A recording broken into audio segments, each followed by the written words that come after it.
హన్మకొండ బాలసముద్రంలోని మల్లికాంబ మనోవికాస కేంద్రంలో శ్రీరామనవమి సందర్భంగా శ్రీ సీతారాముల కళ్యాణ మహోత్సవం ఘనంగా నిర్వహించబడింది. ఈ కార్యక్రమంలో రాష్ట మహిళా కాంగ్రెస్ అధ్యక్షురాలు శ్రీమతి ఎర్రబెల్లి స్వర్ణ పాల్గొన్నారు. ఈ సందర్భంగా మానసిక దివ్యాంగులతో కలిసి ప్రత్యేక పూజలు నిర్వహించారు. అనంతరం అన్నదాన కార్యక్రమంలో భాగంగా భోజనాలను వడ్డించారు. దివ్యాంగులతో స్నేహపూర్వకంగా మెలిగి వారికి ధైర్యం మరియు ఆత్మవిశ్వాసం నింపేలా మాట్లాడారు.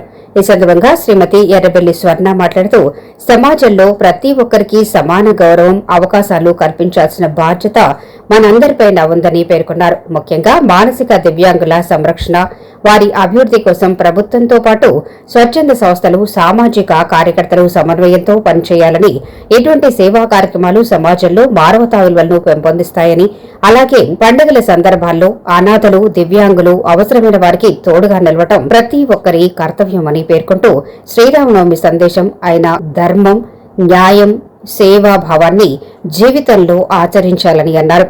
ఈ కార్యక్రమంలో నిర్వాహకురాలు రామలీల, సిబ్బంది మరియు స్థానిక నాయకులు, కార్యకర్తలు పాల్గొన్నారు.